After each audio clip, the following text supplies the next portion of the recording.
par la suite. Je ne prétends pas avoir les réponses à toutes les questions, mais on essaiera de réfléchir un petit peu ensemble pour voir comment est-ce que vous traitez les sujets et comment est-ce qu'on peut les aborder. Alors, classiquement, le champ d'application du Ségur, juste un très rappel, un très bref historique du sujet. Pour rappel, en fait, ces accords Ségur,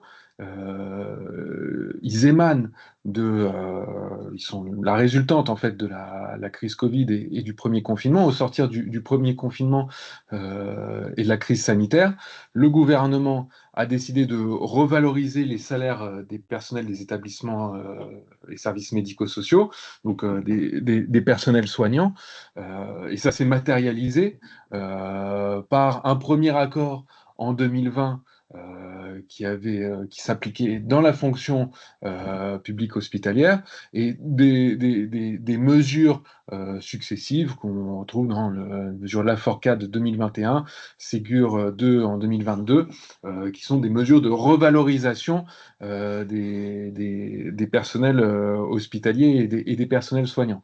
Donc, l'idée initialement, c'était par le biais d'accords avec les partenaires sociaux, de reconnaître d'abord l'investissement de ces personnes au moment de la crise sanitaire, de reconnaître qu'il y avait nécessité de revaloriser les salaires, d'améliorer le pouvoir d'achat, et ça s'est fait initialement dans la fonction publique hospitalière. Et puis progressivement, la question s'est posée d'étendre ces mesures au secteur privé. Et c'est là qu'intervient l'accord de branche du 4 juin 2024, qui a été étendu par arrêté du 5 août 2024, qui permet aux salariés de la branche associative, sanitaire, sociale et médico-sociale, qui n'étaient pas encore couverts par un précédent accord Ségur, de bénéficier d'une revalorisation salariale. Alors, de quoi parle-t-on concrètement en tout cas, à qui s'applique la branche associative, sanitaire, sociale et médico-sociale, la BA2SMS, qui concerne-t-elle? Donc c'est un accord interprofessionnel qui reconnaît, qui a été conclu en 2005, qui reconnaît, qui a pour dont le champ d'application est défini conventionnellement, le champ matériel d'application ayant été étendu en dernier lieu par un accord du 15 juin 2016. Donc, plusieurs textes conventionnels ont vocation à s'appliquer aux entreprises qui rentrent dans le champ d'application de la BA2SMS, l'idée étant progressivement, toujours dans la suite du chantier qui a été initié depuis 2016-2017, d'aboutir à une unification des conventions collectives de branche qui rentrent sous le chapeau de la BA2SMS. Mais donc c'est dans ce contexte qu'aujourd'hui intervient l'accord Ségur de juin 2024. Donc, le champ d'application de la BA2SMS, il est défini par accord de 2005, modifié en dernier lieu, je le disais, par accord de 2016. Il s'applique aux entreprises qui relèvent de la CCN 51, c'est-à-dire la convention collective des établissements privés d'hospitalisation, de soins, de cure et de garde à but non lucratif. La CCN 66, c'est-à-dire la convention collective nationale de travail des établissements et services pour personnes inadaptées et handicapées. Certaines grandes associations type Croix-Rouge, France Terre d'Asile, Arche en France, mais également des entreprises qui n'applique aucune convention collective, ce qui arrive, mais dont le code NAF est mentionné dans l'avenant du 15 juin 2016. Alors, de fait, les accords Ségur, l'accord Ségur de juin 2024 a vocation à s'appliquer aux entreprises qui rentrent dans le champ de la BA2SMS. Donc, soit je suis une entreprise qui applique la CCN 51 ou la CCN 66. À partir de là, je suis censé verser la prime due prévue par l'accord Ségur de 2024. Soit je n'applique aucune convention collective, et à partir de là, je dois regarder si mon code NAF est visé par le champ d'application de la BA2SMS. Et si oui, les salariés de ma structure sont éligibles à la prime Ségur telle que prévue par accord de juin 2024. Alors, quels sont les codes NAF susceptibles d'intéresser les entreprises adaptées qui sont visées par le champ d'application de la BA2SMS?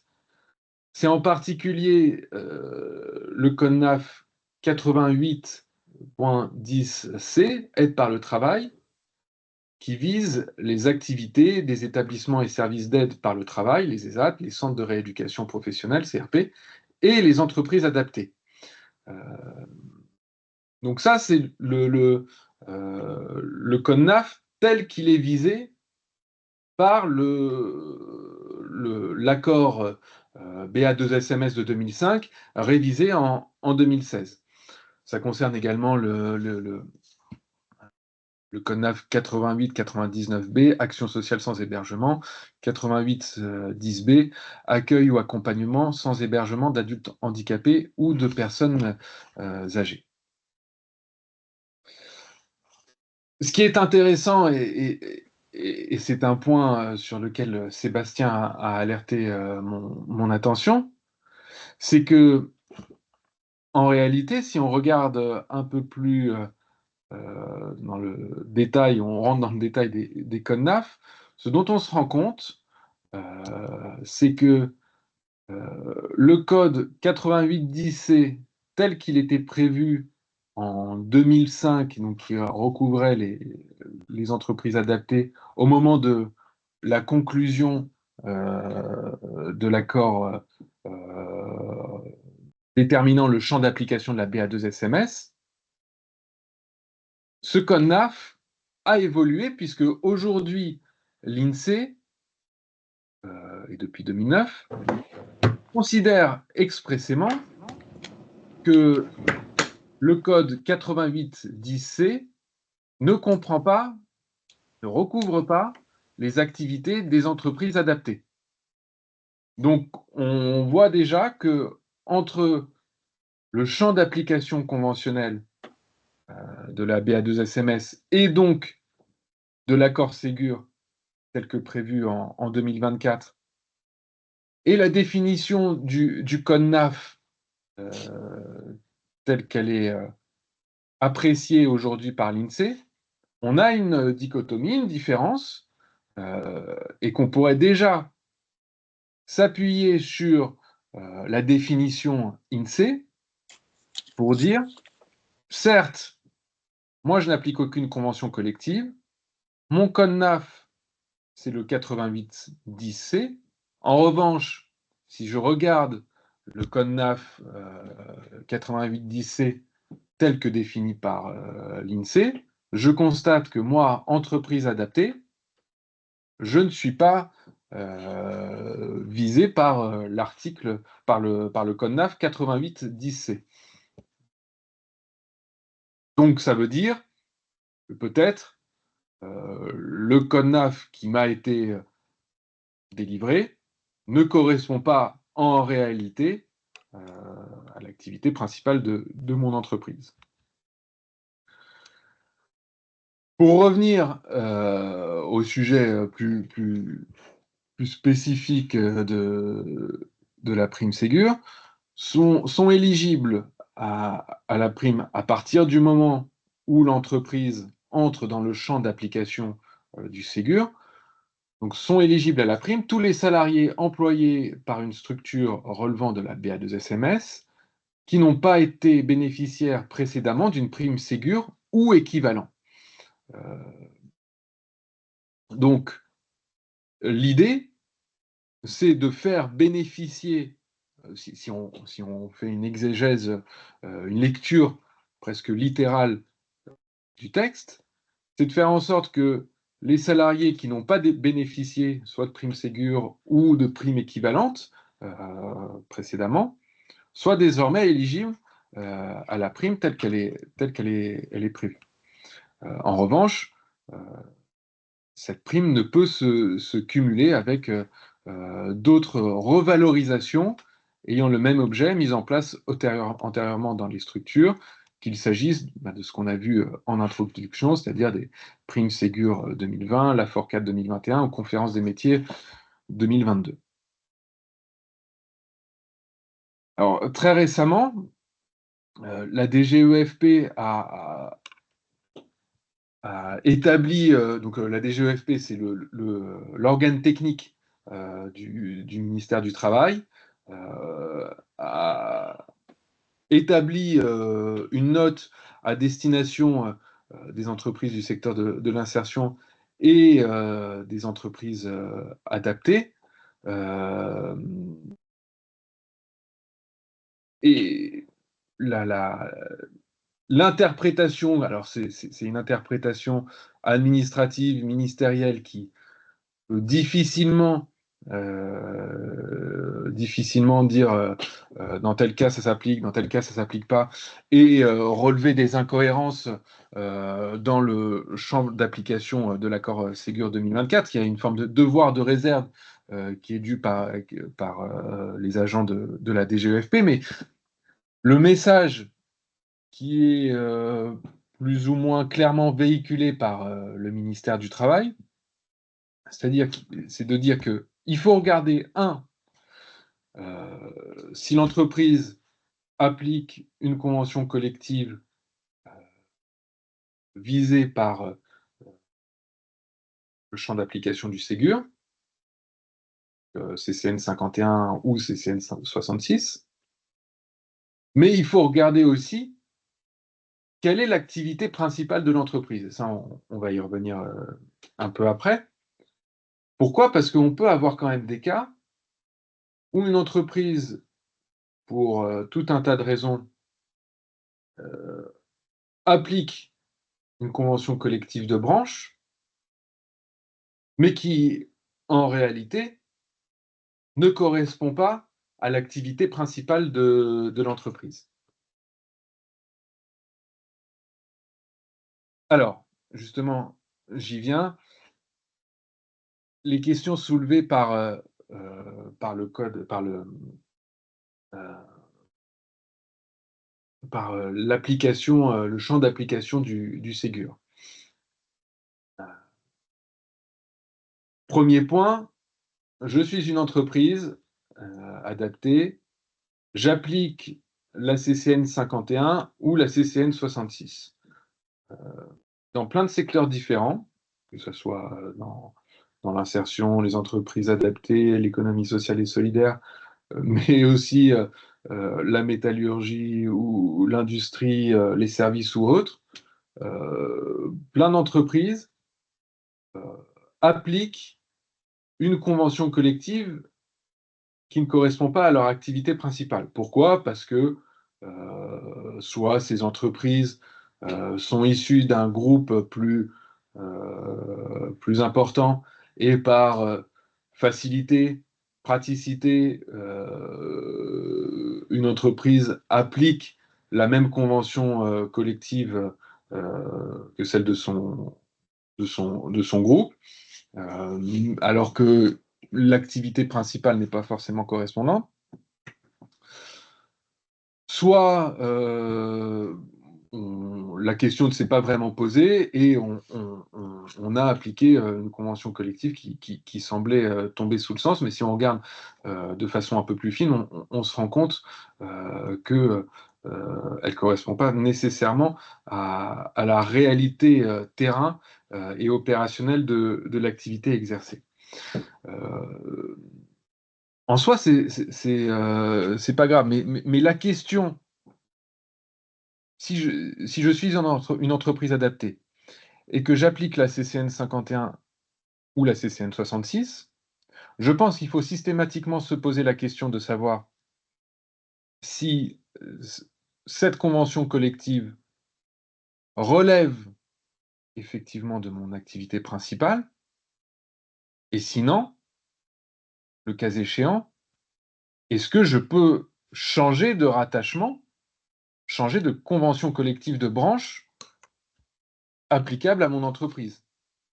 Et en soi, techniquement, c'est tout à fait possible. Moi, j'ai accompagné beaucoup d'entreprises de secteurs différents qui, pour des raisons historiques, appliquaient une convention collective et se sont rendus compte que, en réalité, cette convention collective était trop contraignante par rapport à leur secteur d'activité et ont décidé, par une procédure de dénonciation dans le cadre du dialogue social, de faire application d'une convention collective davantage adaptée à leur activité. Donc, si aujourd'hui, pour plein de raisons, moi, entreprise adaptée, j'applique la CCN 51 ou la CCN 66, je pense qu'il faut regarder dans le détail si cette convention collective relève de mon activité principale et est-ce que j'ai la capacité, la possibilité, au besoin, de m'extraire de ce champ conventionnel qui aujourd'hui m'impose de payer la prime Ségur. De la même façon, pour le code NAF, il faut se rappeler que le code NAF, il est délivré par l'INSEE au moment de la création de la structure sur la base des statuts tels qu'ils ont été rédigés et transmis à l'administration par les fondateurs de l'entreprise. Donc, en réalité, l'administration fait une appréciation très abstraite de l'activité de l'entreprise sur la base des statuts qui lui ont été remis à un instant T. Et ce dont on se rend compte très souvent, c'est qu'au fil du temps,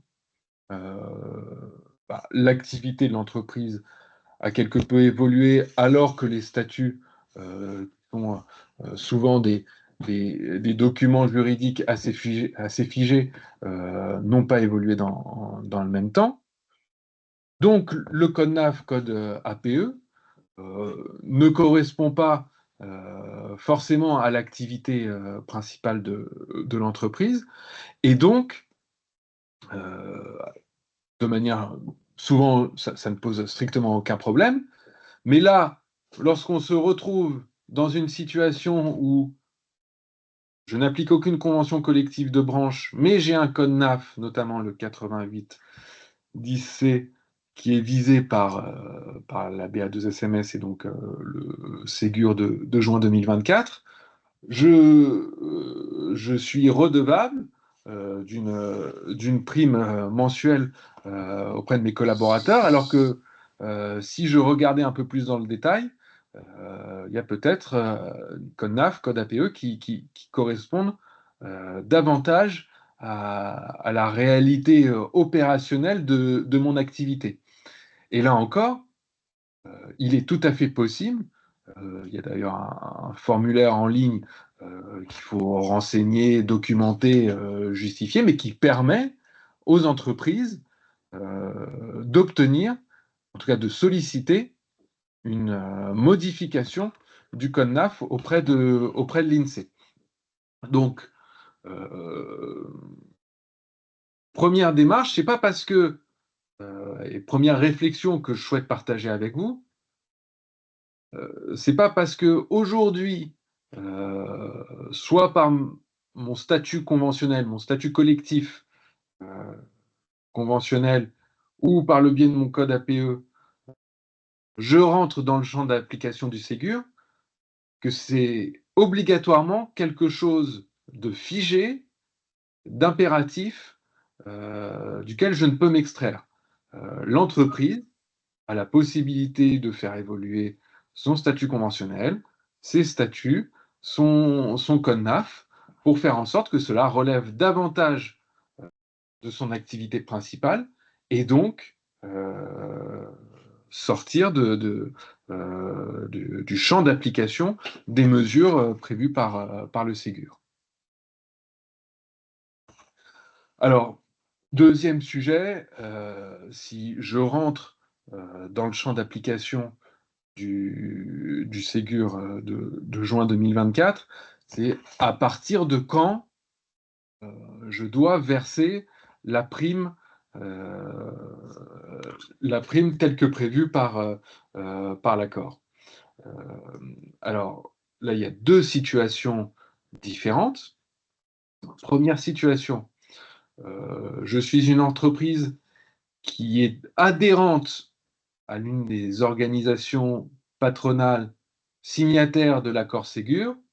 Dans ce cas-là, l'accord m'est applicable dès son entrée en vigueur, et même à titre rétroactif depuis le 1er janvier 2024, puisque les partenaires sociaux qui ont négocié l'accord Ségur conclu en juin 2024 ont considéré que dès lors que cet accord était conclu, il entrait en vigueur au 1er janvier 2024. Donc ça, c'est pour les entreprises qui adhèrent à une organisation patronale signataire de l'accord.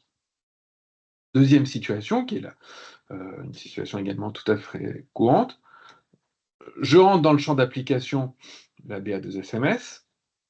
En revanche, je ne suis pas signataire de l'accord ou je n'adhère pas à une organisation patronale signataire de l'accord. Dans ce cas-là, l'arrêté d'extension prévoit que les mesures du Ségur ne sont applicables que depuis le 7 août 2024 au prorata temporis. Alors,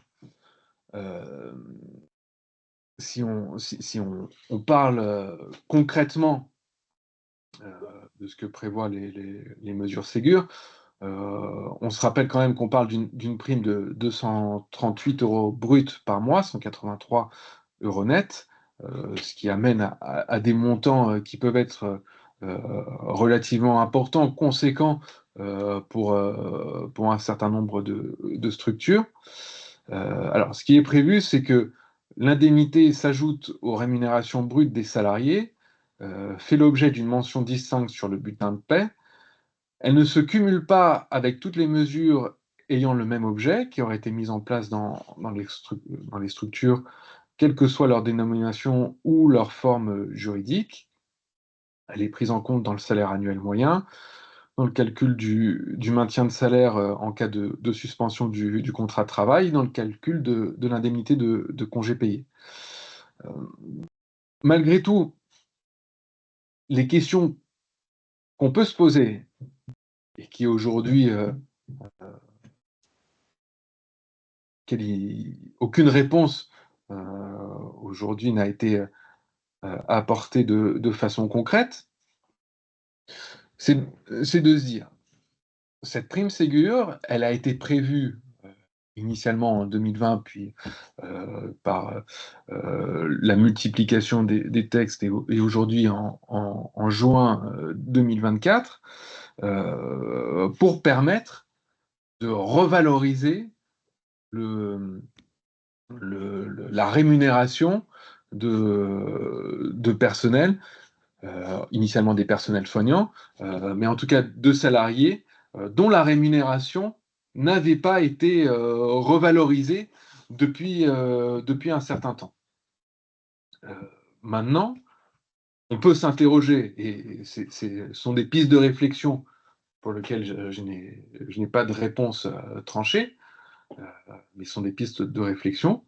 On peut se demander, est-ce que si une prime de partage de la valeur, par exemple, a été prévue et versée au cours des dernières années, est-ce que cette prime se cumule avec la prime Ségur?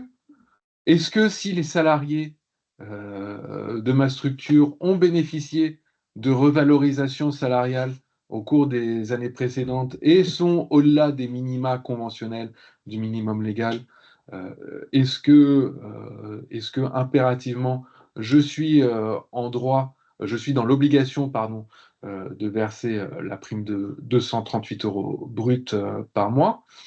Je pense que ce sont des questions légitimes qui méritent de se poser et qui peuvent permettre de construire des éléments de langage, un argumentaire juridique, social, pour expliquer en quoi on considère que compte tenu du package de rémunération dont bénéficient déjà les collaborateurs au sein de ma structure, je considère qu'au regard des enjeux, la finalité de la prime Ségur, cet accord ne m'est pas opposable. Donc, je ne dis pas que c'est une position extrêmement sécurisée et qui obtiendrait automatiquement gain de cause en cas de litige, en cas de contentieux, mais je pense en revanche que, un, la question se pose, et que deux, si on est dans une posture euh, qui est de dire, moi, par principe, je considère que cet accord n'est pas applicable à mon entreprise, cette prime n'est pas due aux salariés de mon entreprise, je pense que cela fait partie des éléments d'argumentation juridique, des éléments euh, de dialogue social qui peuvent être mis en avant. Enfin, dernière question qui peut se poser, c'est de savoir concrètement à qui dois-je verser cette prime si je rentre dans le champ d'application de la BA2SMS. Est-ce que je dois la verser à tous mes salariés, uniquement à mes salariés permanents? Est-ce que est-ce que les salariés en contrat aidé sont éligibles à cette prime? Et là encore, je pense que, la question n'est pas tout à fait tranchée et surtout qu'elle se pose. Pourquoi? Parce que, alors, la Confédération Access, qui est signataire de l'accord Ségur, a précisé dans un communiqué en novembre dernier que les salariés en contrat aidé sont en principe éligibles aux mesures du Ségur, sauf s'ils ne remplissent pas les conditions objectives d'attribution prévues par les conventions collectives. Néanmoins, il s'agit d'une recommandation patronale, ça n'a pas force obligatoire, donc c'est une interprétation d'un texte qui n'a pas force obligatoire, qui ne s'impose pas aux entreprises qui entrent dans le champ du Ségur.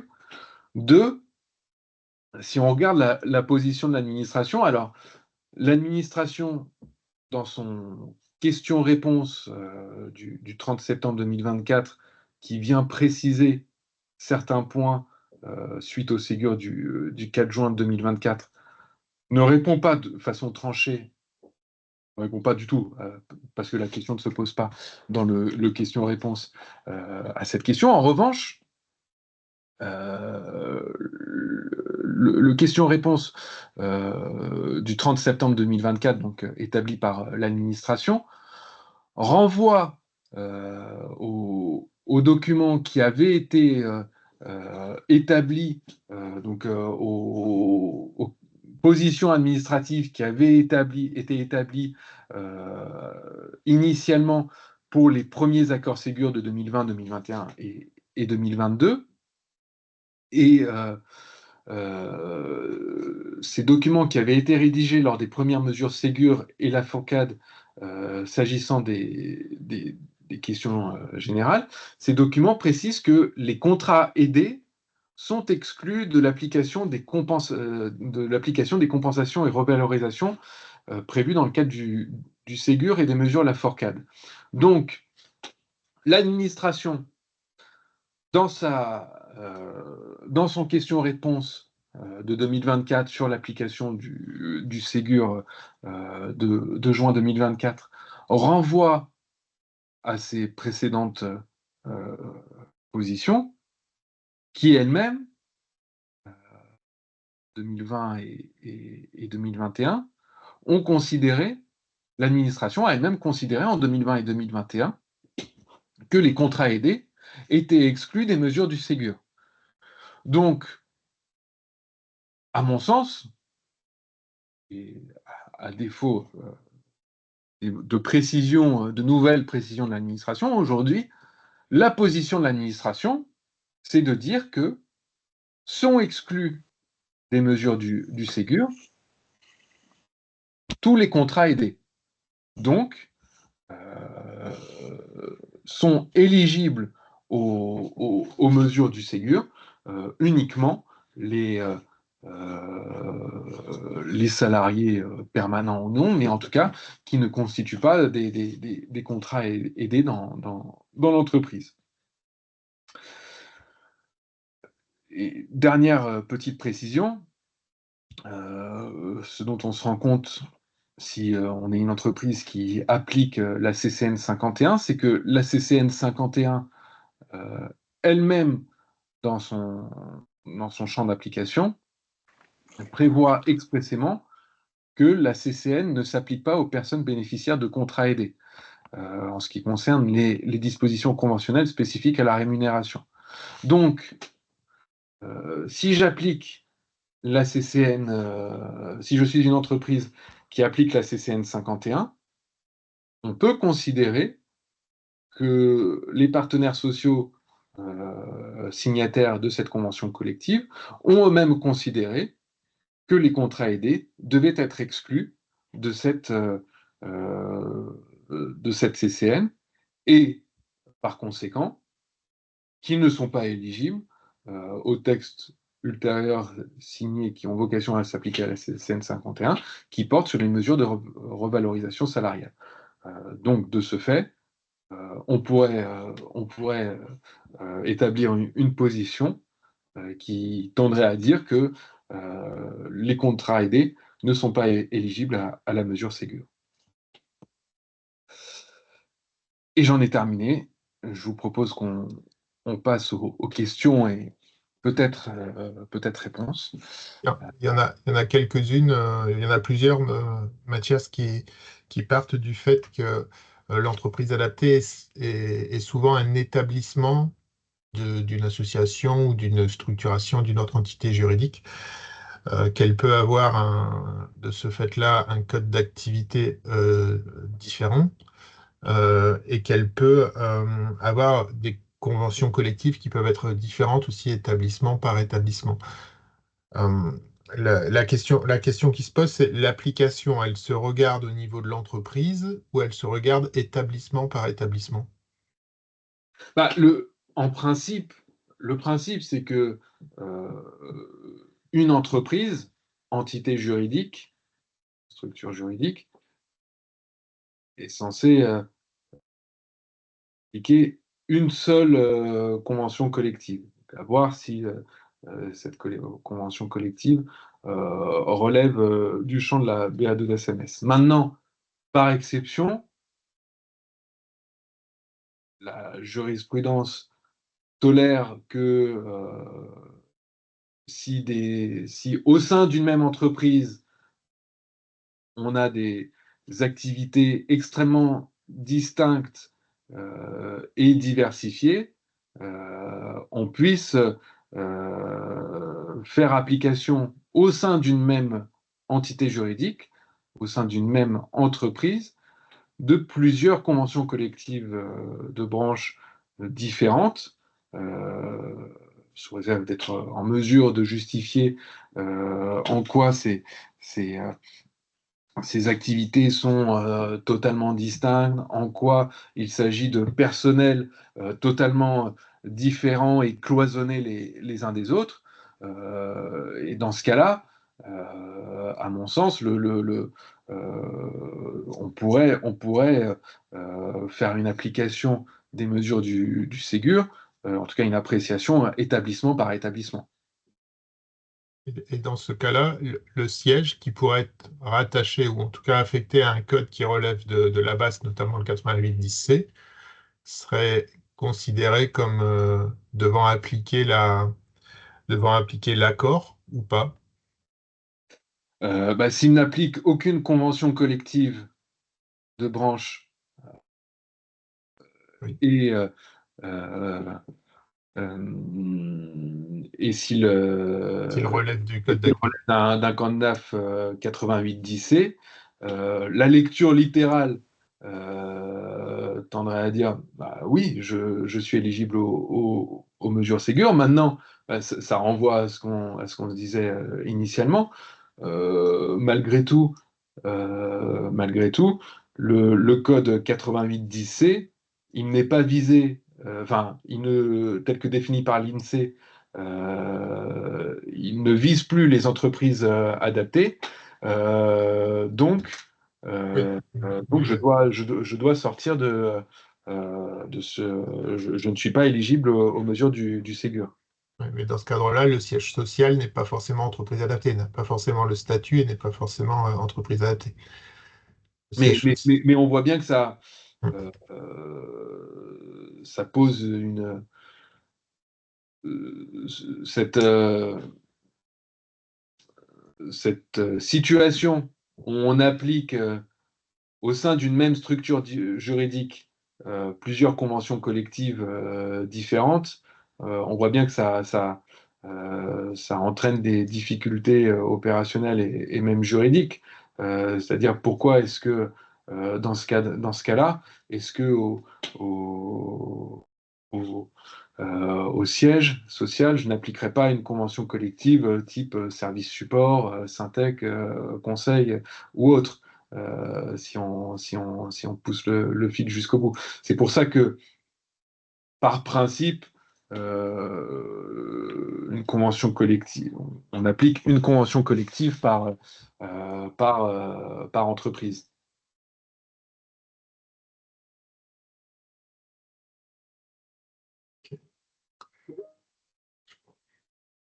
D'autres questions?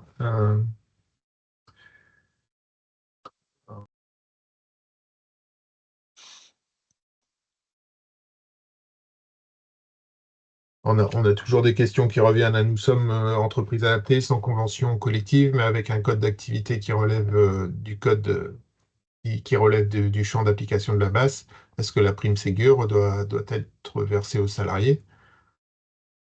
Bah, ma réponse sera toujours à peu près la même, c'est-à-dire que je n'applique aucune convention collective. Mon code NAF, c'est le 8810C. Je dois regarder. Je pense qu'on a deux arguments à disposition. Le premier, c'est de dire ce code 8810C tel qu'il est défini aujourd'hui par l'INSEE exclut les entreprises adaptées. Ce qui veut dire que mon code 8810C ne correspond pas forcément au statut de mon entreprise, donc que j'ai vocation j'ai peut-être vocation à changer de code NAF. Donc dans ce cadre-là, si j'ai une lecture très stricte, très littérale de l'accord Ségur, a priori, oui, la prime enfin, mes salariés sont éligibles à la prime Ségur. En revanche, je pense qu'on a un certain nombre d'éléments juridiques, factuels et d'opportunités pour dire, malgré tout, je pense que, j'ai possibilité de changer de code NAF parce que cela ne correspond pas à mon statut. Et donc, je pourrais m'extraire de l'accord Ségur. Et le conseil peut être de donner aux structures de changer ce code NAF ou simplement de jouer derrière sur le fait que l'activité principale réelle est hors champ d'application de l'accord Ségur. Ça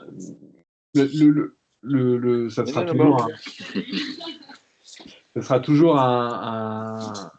le conseil sera toujours de multiplier les arguments, les axes permettant de disposer d'un faisceau d'indices, considérant qu'on est hors du champ du Ségur. Alors il faut mesurer les effets de bord.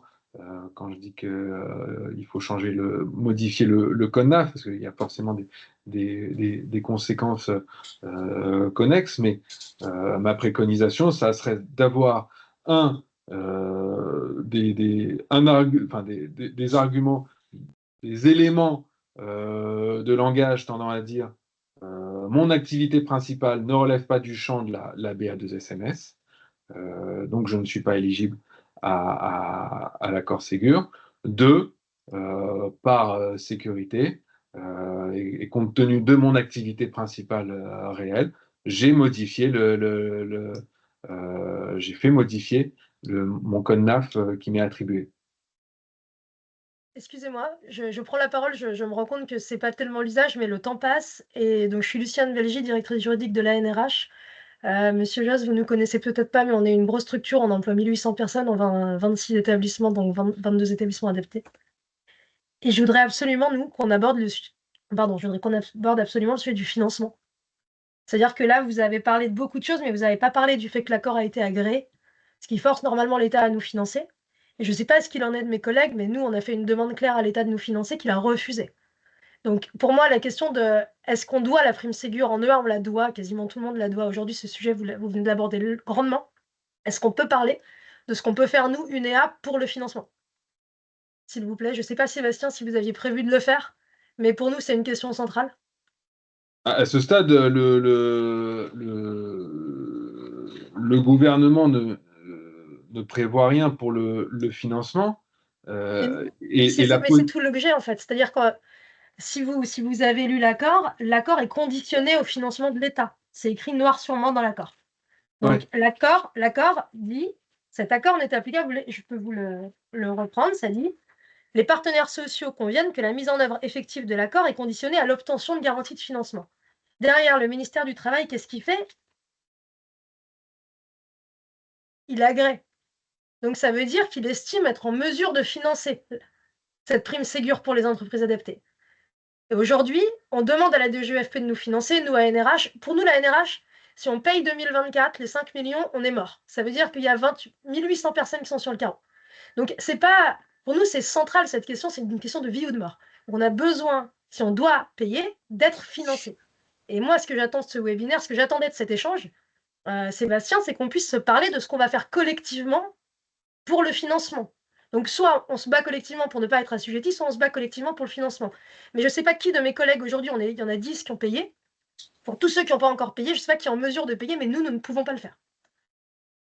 La question se pose, c'est est-ce que vous devez payer? C'est surtout ça. Mais la question, mais bien sûr qu'on doit payer, on est 88-10. Nous, on est à l'étape d'après. Nous devons payer, nous sommes 88-10. Même si nous changeons, j'ai entendu, Mathias, ce que vous avez dit, c'est-à-dire qu'on peut changer, mais nous, on devra toujours 2024. Et même le temps de changer, on va changer en juin, on va devoir 1 an et demi de prime. Donc pour nous, c'est 7,5 millions. Ouais, mais vous voyez, on est 80. Enfin, encore une fois. Alors, je vous arrête tout de suite. La DGEFP m'a écrit que je la devais, la prime. Hein. Donc moi, je n'ai pas du tout de sujet. J'ai un sujet que je la dois. Comment je la paie? J'ai un accord agréé qui conditionne le paiement au financement. Maintenant, Sébastien, ce que je voudrais qu'on se dise, c'est qu'est-ce que fait l'UNEA pour défendre les entreprises adaptées face à l'État? Comment on décide? Qu'est-ce qu'on fait? Ce qu'on fait, et le 88-10C, ça fait 10 ans qu'on en parle, ça fait 10 ans qu'on dit que les entreprises adaptées ne relèvent pas de ce code d'activité-là, qu'elles doivent prendre l'activité de leur métier et de leur activité principale. C'est ça l'enjeu. Mais ça, Et c'est il y a eu l'avenir. un enjeu Ça, qui a c'est été fait en l'avenir. 2019, qui a été demandé également par les DRETS en 2019 aux entreprises adaptées, avec la dernière réforme des entreprises adaptées, de se remettre dans les codes d'activité de leur métier et de leur activité économique. Et là, la problématique, c'est que peu de structures se sont engagées dans cette démarche-là. Mais comme le disait Mathias, au final, ce n'est pas parce que vous avez le 88-10C qui vous est accordé aujourd'hui que votre activité principale est une activité principale du 88-10C. Vous pouvez avoir une activité de blanchisserie, une activité de déchets ou quoi que ce soit, et vous pouvez faire jouer le fait que vous relevez de cette activité principale. Mais c'est pour l'avenir, ça, Sébastien. On est sur l'avenir, là. Moi, je vous parle de 2024, de financer 2024. Oui, j'entends parfaitement. On est sur l'avenir. Mais malgré tout, oui et non. Pourquoi? Parce que on peut, à mon sens, tenir une position en disant, OK, le code 88-10C est visé par la BA2SMS et donc le Ségur. En revanche, il exclut expressément les entreprises adaptées. Donc moi, je suis une entreprise adaptée. OK, mon code NAF, c'est le 88-10C. Je considère que la prime Ségur n'est pas applicable à mes collaborateurs. Le temps de modifier votre rattachement. D'accord. Et donc là, s'il y a un collaborateur qui vient me rechercher sur la prime Ségur, ce qui est nous en train de nous arriver, vous savez, les prud'hommes vont me condamner, en fait. C'est ça, c'est... Eh ben, Et derrière, alors, on a non, la CGT, nous, derrière, sur ces sujets. C'est-à-dire qu'en fait, tout ça, c'est très théorique. Mais moi, je voudrais savoir, l'UNEA, on est quand même là. Enfin, je comprends que c'est un webinaire, mais on est on est tous structurés pour défendre nos intérêts. Donc là, qu'est-ce qu'on fait concrètement? alors, il y a juste pour revenir sur ce que vous disiez à l'instant. Alors, il y a le cran, évidemment, et je partage totalement, collectif, poids du collectif, poids de la action à mener ensemble au niveau de la branche. Maintenant, est-ce que les prud'hommes condamneraient automatiquement? Bah oui, J'ai pas la réponse. oui, bah oui, mais moi, je vais vous le dire, oui.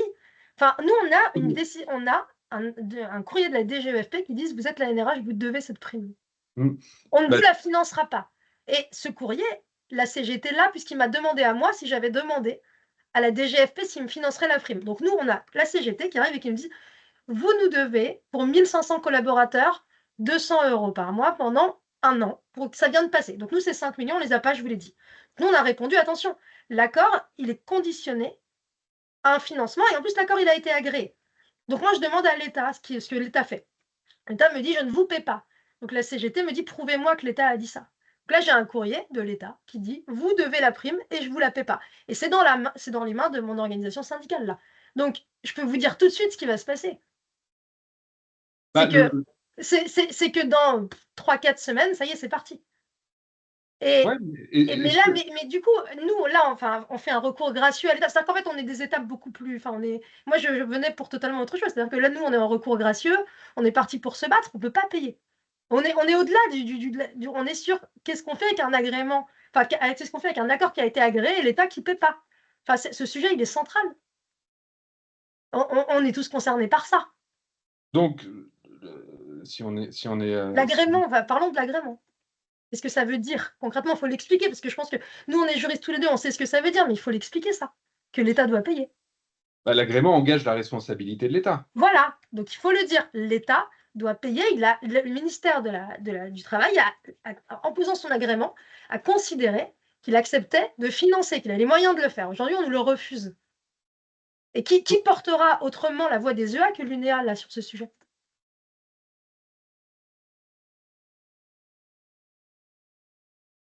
Mais je me garde de me faire porte-fort et de parler Je sais pas, Sébastien. au nom de l'UNEA, mais ce que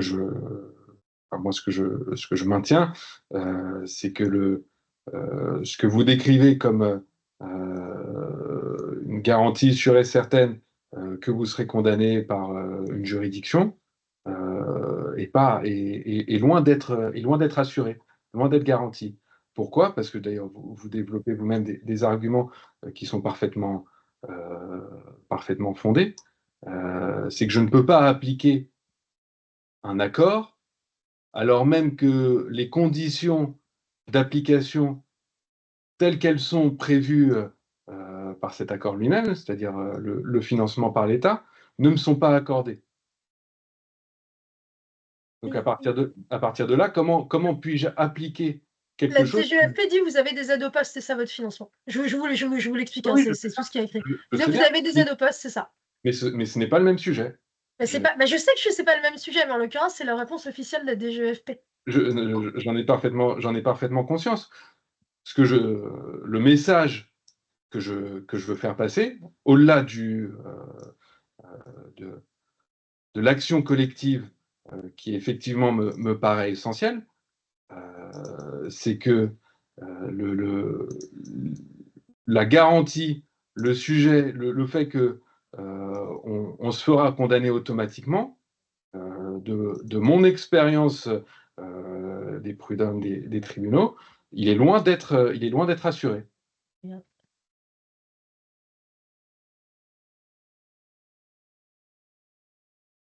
On a Aurélie qui avait une question aussi. Aurélie Audou. D'accord, donc je coupe après, donc il n'y a pas de position de l'UNEA, Sébastien, sur ce sujet. On ne fait rien collectivement pour l'instant. On prend en compte votre remarque, mais la remarque, on l'a déjà exprimée, et notamment le fait que le 88-10C ne s'applique pas aux entreprises adaptées, et l'on peut jouer sur cet argument-là auprès de nos parties prenantes. Okay. Il n'y a pas de garantie particulière, mais c'est l'argument majeur qu'il faut faire valoir aujourd'hui.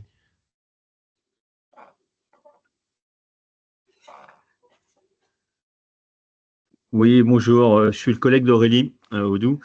Nous, ça va être l'inverse en fait. On a des salariés membres de l'encadrement et d'un service administratif embauchés sur une entreprise adaptée, relevant d'une activité principale des entreprises de propreté, mais qui travaillent au sein d'un pôle médico-social et qui a en charge aussi l'accompagnement et tout le suivi des usagers d'un ESAT.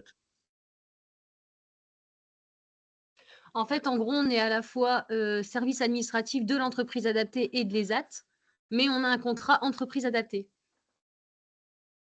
D'accord. Donc, vous avez un statut d'entreprise adaptée. Oui. Mais on intervient pleinement au niveau administratif, que ce soit au sein de l'EA et au sein d'un ESAT. Pour les services supports, c'est ça? Oui. Donc le sujet, ça va être est-ce que vous-même êtes entreprise adaptée? On est entreprise adaptée avec un code NAF 8021Z qui relève des entreprises de propreté et services associés. Mais on intervient aussi également sur un ESAT concernant l'accompagnement des usagers, le suivi administratif, la facturation, tout ce qui... Voilà. À partir du moment où si vous n'appliquez pas la CCN 51 ou la CCN 66 et que votre code NAF n'est pas Oui, mais notre ESAT est sous la CCN 66. Vous intervenez en tant que prestataire pour la structure, vous n'êtes pas salarié de l'ESAT. En fait, on est salarié l'ESAT et l'EAS font partie d'un pôle médico-social au sein d'une fondation hospitalière. Donc, on a un employeur, hein, qui est la fondation. Et ensuite, nous, on est détaché via un contrat de travail sur l'entreprise adaptée, mais dans notre fiche de poste, on travaille sur plusieurs établissements régis par plusieurs Oui, conventions collectives, et notamment la CCN 66 et 51. mais votre employeur reste la fondation. Qui elle est sur CCN 51. CCN 51, donc qui en principe doit appliquer, en tout cas est visé par le champ de la BA2SMS, et donc doit appliquer la prime Ségur. Ce qui veut dire que à partir du moment où votre contrat de travail est régi par ce statut, les salariés sont éligibles à la prime. D'accord, mais sur le contrat de travail, c'est bien marqué, enfin, notre employeur, c'est la fondation, mais c'est marqué que l'on est rémunéré en fonction de la convention collective des entreprises de propreté, donc le 80-21Z. Je pense qu'il y a un certain nombre peut-être un statut juridique et un socle social à aligner entre l'entreprise employeur, la convention collective qu'elle applique et ce qu'elle prévoit au contrat. D'accord. Et, bon, on va pas monopoliser la parole parce qu'il y a peut-être d'autres questions, mais est-ce qu'on pourrait rester en contact à titre perso pour qu'on puisse vous envoyer les éléments, qu'on puisse avoir une réponse claire? Oui, bien sûr. Oui, bon. Merci beaucoup. Merci. Philippe, tu veux... Oui, bonjour, Philippe Fillette, je ne sais pas si c'est bien, mais... On t'entend pas très bien, Philippe. Est-ce que c'est mieux, là, si je me rapproche? Oui. Un peu mieux. Je vais essayer de parler fort, alors. Je voulais intervenir en rebond à l'intervention de Lucie Anne, et j'ai à la fois la casquette d'administrateur de l'UNEA d'un côté, et de l'autre côté, la casquette de militant, dirigeant militant de mes entreprises adaptées. Et donc, au titre de la casquette administrateur de l'UNEA, je comprends l'urgence de la NRH. Je comprends qu'il faut effectivement travailler sur le sujet. Je comprends que l'UNEA doit être à vos côtés pour aider. Je comprends tout ça. Merci, ça me touche beaucoup. Ouais, Merci. mais C'est j'ai l'autre important. versant. J'ai l'autre versant. Là, j'enlève ma casquette d'administrateur de l'UNEA.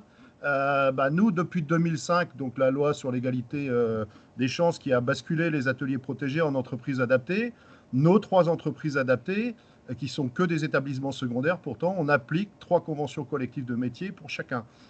Mais donc, on va le faire. On sait qu'on va le faire. Mais donc, ça fait 20 ans qu'on a effectivement des surcoûts sociaux très importants.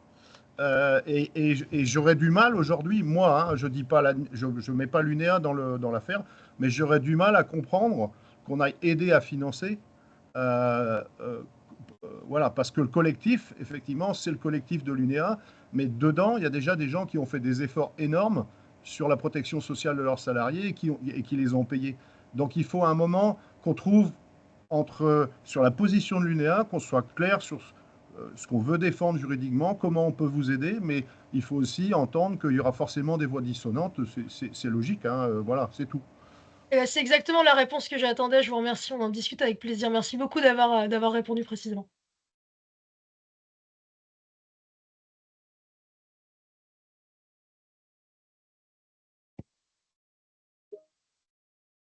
Bien, le temps file, je vous remercie en tout cas pour ce temps passé ensemble.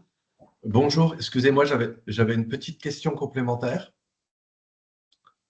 Oui. Vous m'entendez? Oui, Allez-y. Oui, donc je suis DRH dans une association qui a un établissement entreprise adaptée. Et je voulais juste voir avec vous ce que vous pensiez, en rebond aussi aux questions précédentes sur le financement, juridiquement, cette clause inscrite dans l'accord d'extension du Laforcade dans le préambule, qui conditionne, elle a été relue par une intervention précédente, qui conditionne l'application de l'extension à l'obtention du financement. Que vaut juridiquement, en droit social, une clause de cette nature dans un accord? C'est quand même plutôt rare d'avoir ça dans un accord, dans un accord de branche. Effectivement, elle engage l'État sur sa capacité à engager, à étendre l'application d'un accord à toutes les entreprises d'un secteur. Et en plus, là, le sujet étant en particulier, il s'applique à des entreprises multisectorielles. Ça, c'est l'arrêté d'extension qui prend cet engagement. Mais ce qui est inscrit dans l'accord même, dans le préambule, de dire l'accord ne s'appliquera, enfin les partenaires sociaux conviennent que la mise en œuvre effective de l'accord est conditionnée à l'obtention de garanties de financement. Juridiquement, cette disposition devant un prud'homme, devant une cour d'appel, voire devant une cour de cassation, juridiquement, en droit social, est-ce que cette clause peut avoir un effet d'opposabilité? Enfin, on peut opposer cette clause à un salarié juridiquement. On pourrait interpréter, on pourrait considérer, alors encore une fois, ce sont des... Là, j'ai pas de réponse arrêtée et définitive, oui, bien sûr. Mais il pourrait être adopté une lecture globale de l'accord. L'accord doit être interprété dans son ensemble et pas disposition par disposition. Et donc, cela reviendrait à dire que parmi les conditions d'application de la prime et de l'accord Ségur, il y a ce financement par l'État. Donc à partir du moment où l'État ne finance pas, ne procède pas au financement des mesures prévues du Ségur, les conditions d'application de l'accord de juin 2024 ne sont pas réunies, donc je ne suis pas en mesure de verser cette prime aux salariés, puisque toutes les conditions telles que prévues par l'accord ne sont pas réunies. Ça fait partie, à mon avis, de tout l'éventail argumentaire qui peut être déployé. Ok, merci. Il y a une dernière question. Oui, on arrêtera. Clarisse. Oui, donc Clarisse Réau, donc je suis responsable d'une entreprise adaptée sur Dieppe. Dans le chat, il y a une question précise qui n'a pas été répondue. Alors, je ne sais pas, je rebondis, hein. Vous avez fait un transparent sur le fait que les contrats aidés n'auraient pas besoin d'être, enfin, ne seraient pas assujettis à la prime Ségur. Et la question dans le chat, c'était, mais est-ce qu'on considère qu'un contrat avec une aide au poste est un contrat aidé? Alors là, pour le coup, j'ai pas de réponse non plus arrêtée. Il faut davantage rentrer dans la définition des contrats aide au poste, mais à mon sens, à partir du moment où l'État, l'administration, la région, peu importe, verse une aide pour l'embauche d'un collaborateur, on peut considérer qu'il s'agisse d'un contrat aidé. Non, Mathias, je vous arrête là-dessus. Sur les entreprises adaptées, l'aide au poste a un objectif et un objet bien particulier qui est de venir compenser les conséquences du handicap de la personne par rapport à son acte de travail. Et quand on regarde derrière la liste des contrats aidés qui sont repris par l'État sur son site, hein. Vous allez retrouver les CUI, les CAE, les contrats, je dirais, de droit commun qui sont offerts à toute entreprise, mais l'aide au poste dans une entreprise adaptée n'est pas considérée comme un contrat aidé derrière. C'est un dispositif de politique publique de l'emploi qui va le faire, mais on ne sera pas considéré comme un contrat aidé aujourd'hui. Ok, donc ça peut pas être un troisième argument, quoi. Non, pour moi, on aurait des difficultés à le tenir. Parce Ok, que merci beaucoup. l'objet de l'aide est un objet qui est ciblé et qui vise vraiment à compenser les conséquences du handicap sur l'employabilité de la personne. Alors, excusez-moi, quelqu'un a renvoyé un lien vers servicepublic.fr. Alors, effectivement, les contrats d'entreprise adaptée ne font pas partie de la liste des contrats aidés, mais le premier paragraphe indique qu'un contrat aidé permet à l'employeur de bénéficier d'aides pour diminuer le coût de l'embauche et ou de formation. Par exemple, l'aide de l'État, notamment pour une entreprise adaptée employant au moins 55% de travailleurs handicapés. Donc, il y a tout et son contraire dans la même page du site servicepublic.fr. Donc, je ne sais pas ce que vaut la véracité des informations sur ce site-là, mais quand on lit ça, on a l'impression qu'un contrat aidé, justement, une entreprise adaptée, ces contrats pour les personnes en situation de handicap, ce seraient des contrats aidés. Après, effectivement, ça ne se retrouve pas dans le tableau liste des contrats aidés. Et de toute façon, même si, Sébastien, j'entends totalement votre position et que je la comprends. Je pense que malgré tout, on peut, le sujet mérite d'être amené et que cette question des contrats aide au poste peut être mérite d'être posée, puisque aujourd'hui elle est encore on voit l'objet d'interprétations diverses. Donc de la même façon, si on a un contentieux, on n'a aucune certitude sur la réponse qui serait apportée. Mais ça veut dire qu'au moins, on a des éléments objectifs, juridiques à faire valoir.